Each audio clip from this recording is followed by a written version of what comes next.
It was May 14, 2008.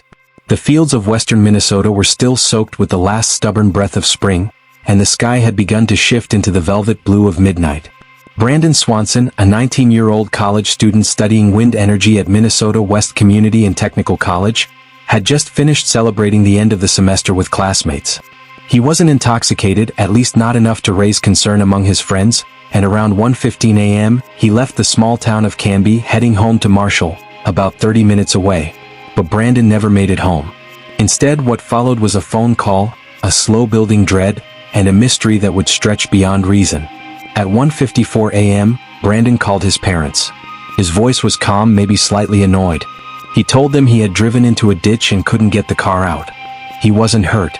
He just needed a ride.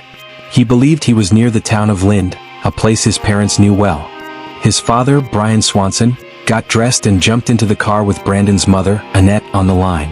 They drove to Lind and searched everywhere Brandon described. But no matter where they went, there was no sign of Brandon's car.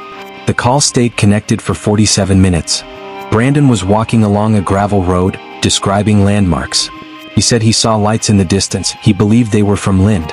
He insisted he knew where he was going. His parents tried to stay calm, trying to triangulate his path in the dark, trusting their son knew what he was doing. Then, just before 3:10 a.m., Brandon interrupted himself. OS**. The line went dead. Panic. Immediate.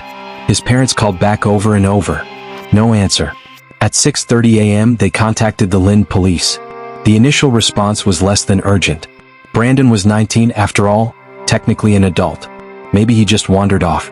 Maybe he was angry. Maybe he'd show up later. But he didn't. When law enforcement finally took the case seriously, the truth came out. Brandon hadn't been near Lind at all. His car was found 20 miles away, outside of Taunton, along a rural gravel road that cut through desolate farmland. The car was oddly placed, no dents, no crash marks. It looked like he had simply veered slightly off the road. There were no footprints around the car. No broken glass. No blood. Just an empty vehicle, abandoned like a ghost had been driving it. Search teams were deployed. Helicopters. Cadaver dogs. Volunteer farmers. Boats on the Yellow Medicine River. They tracked his cell signal to the last ping near a field. Even dogs picked up his scent, following it along the gravel road, before the trail abruptly stopped. As if Brandon had been lifted off the earth. What really happened? Theories bloomed like weeds. Some said Brandon, disoriented in the dark, fell into the river and drowned. But the waters were shallow, and despite years of searching, no remains were ever found. Others believed someone had found Brandon on the road. A passing driver. A stranger. A predator. Maybe even someone he knew. A kidnapping? A murder? But there was never any evidence. No tire tracks, no witnesses, no one saw a thing. Was Brandon hiding something? Had he planned to disappear? But by all accounts, he was stable, focused, and had a close relationship with his parents. The conversation that night didn't sound like someone plotting an escape. It sounded like a son trying to find his way home. What if it wasn't someone that took him?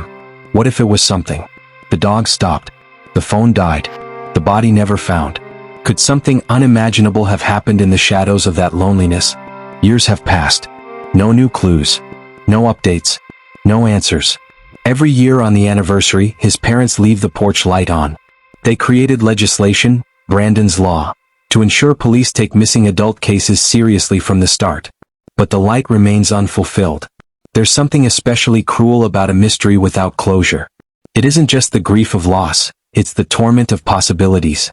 A mind can imagine thousands of outcomes, but reality stays silent. In Brandon's case, all that remains is the last 47 minutes of that phone call. The sound of gravel underfoot. The distant lights that never got closer. The calm confidence that slowly turned to unease. And then, OS***, like a scream swallowed by the night.